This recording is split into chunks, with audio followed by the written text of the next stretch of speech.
لقد كان في قصصهم عبرة لأولي الألباب.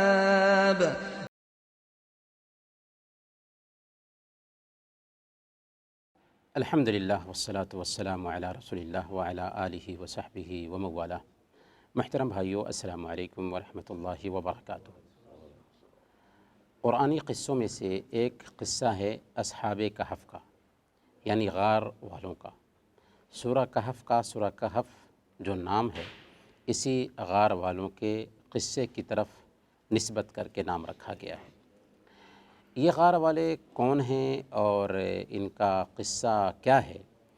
تو اس کا خلاصہ یہ ہے کہ ایک زمانہ میں ایک بادشاہ تھا جس کا نام تھا دقیانوس. ظالم بادشاہ تھا اور اس کی حکومت میں مورتی پوجا ہوتی تھی.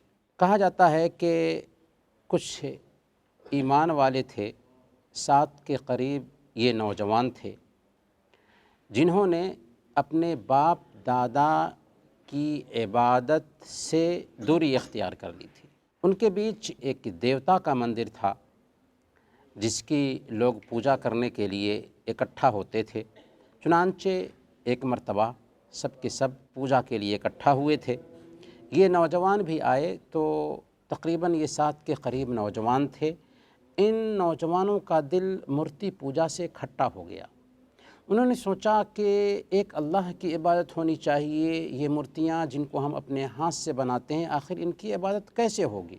جب ان نوجوانوں نے طے کر لیا کہ ہم صرف ایک اللہ کی عبادت کریں گے تو بادشاہ تک خبر ہوئی. بادشاہ نے ان نوجوانوں کو بلایا اور ان سے پوچھا کہ آخر تم لوگ ہمارے سماج سے کیوں کٹ رہے ہو؟ ایک اللہ کی عبادت کیوں کر رہے ہو؟ مورتی پوجا کیوں نہیں کر رہے ہو؟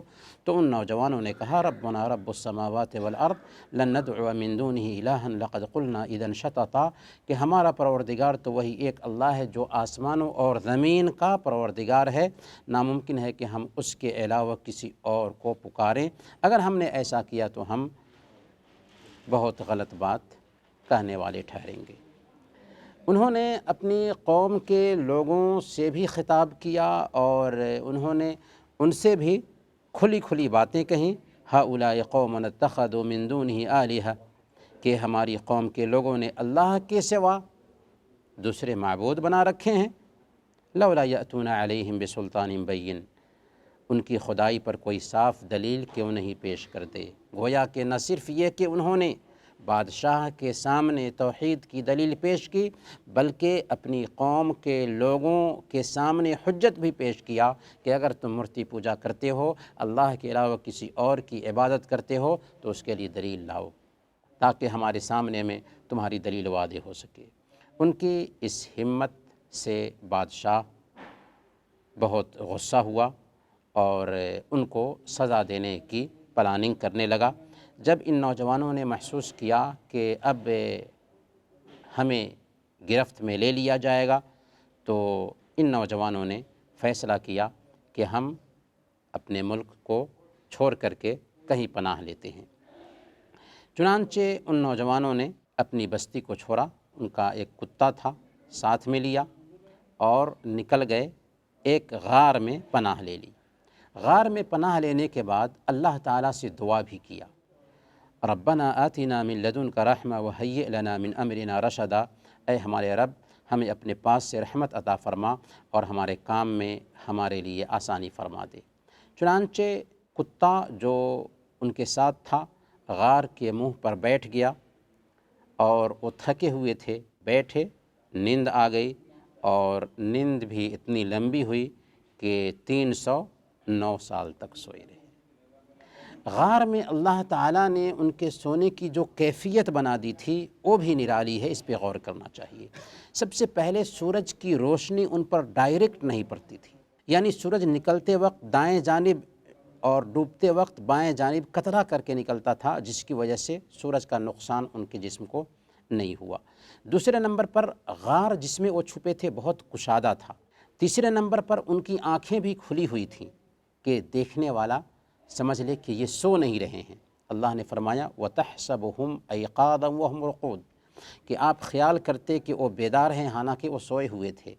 چوتھے نمبر پر ان کا جسم بھی کروٹ لے رہا تھا، یعنی ایسا نہیں کہ سوئے تو ایک ہی حالت میں سوئے رہے، اگر ایسا ہوتا تو زمین ان کے جسم کو کھا جاتی۔ اللہ نے فرمایا وَنُقَلِّبُهُمْ ذَاتَ الْيَمِينِ وَذَاتَ الشِّمَالِ کہ ہم ان کو دائیں بائیں کروٹ دلایا کرتے تھے، ایسا اس لیے تاکہ زمین ان کے جسم کو کھا نہ جائے۔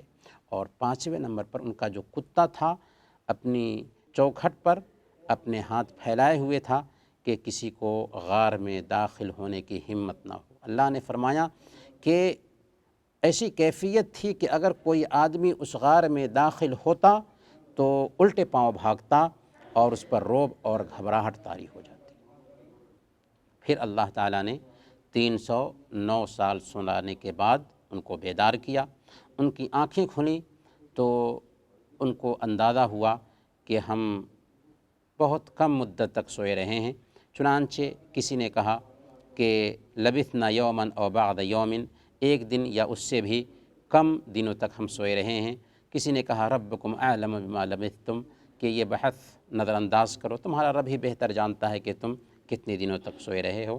اس کے بعد ان کو چونکہ بھوک کا احساس ہوا کیونکہ 309 سال تک سوئے رہے تھے، تو ان کے پاس جو سکہ تھا اس زمانے کا، ایک آدمی کو سکہ دیا تاکہ بازار جا کر کے سودا سلف لے کر کے آئے، اور تاکید کی فَلْيَنْظُرْ أَيُّهَا أَزْكَىٰ طَعَامًا کہ شہر میں جا رہے ہو، شہر میں یہ ایمان والے نہیں ہیں، اس لیے پاکیزہ کھانا ڈھونڈو، حلال کھانا ڈھونڈو اور لے کر کے آؤ، اور پھر احتیاط برتو کہ ایسا نہ ہو کہ تمہارے بارے میں لوگ جان جائیں، اگر جان جائیں گے تو کیا ہوگا؟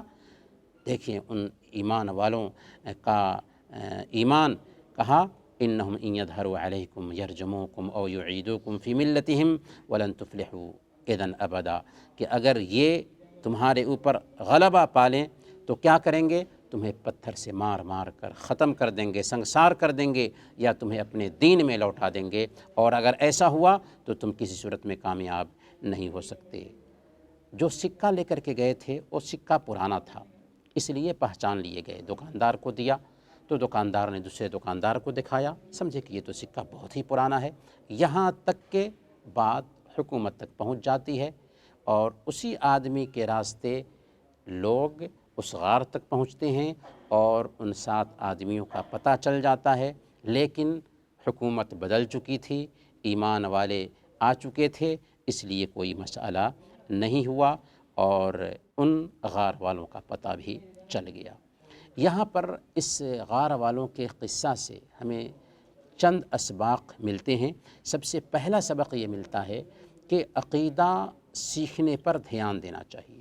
صحیح عقیدہ، اللہ کی پہچان کو اگر ہم سمجھتے ہیں، جانتے ہیں اور اپنے بچوں کو سکھاتے ہیں تو اس کی وجہ سے ان کے ایمان کی حفاظت ہوگی۔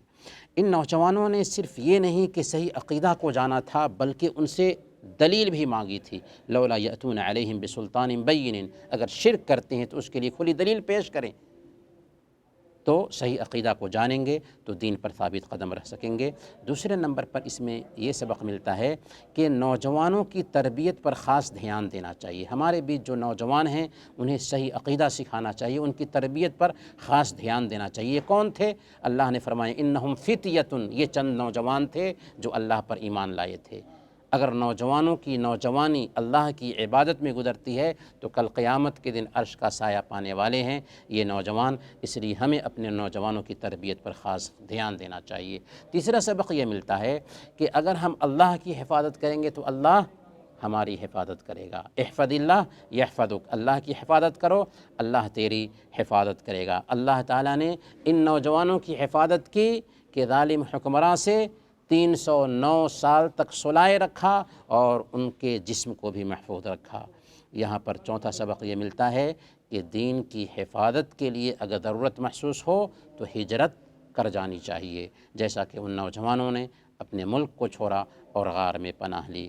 یہاں پر یہ بھی سبق ملتا ہے کہ اگر حالات خراب ہوں تو ہمیں سبب اختیار کرتے ہوئے اس جگہ کو چھوڑنا چاہیے، اس کے ساتھ ساتھ اللہ تعالیٰ سے دعا بھی کرنی چاہیے کہ اللہ تو ہماری مدد فرما، جیسا کہ ان نوجوانوں نے اللہ تعالیٰ سے دعا کی۔ اسی طریقے سے یہاں پر نیک صحبت کا بھی اثر سمجھ میں آتا ہے کہ ایک کتا جو ناپاک جانور ہے ان کے ساتھ رہنے کی وجہ سے بھلائی کے ساتھ اس کا ذکر کیا جاتا ہے۔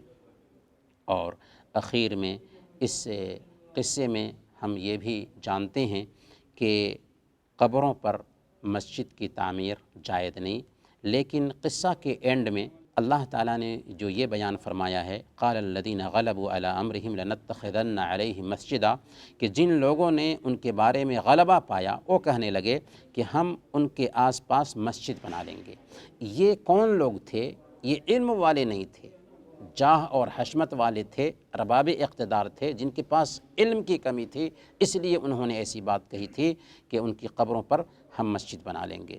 حالانکہ ہماری شریعت یہ کہتی ہے کہ قبروں پر مسجد بنانا حرام ہے، ناجائز ہے۔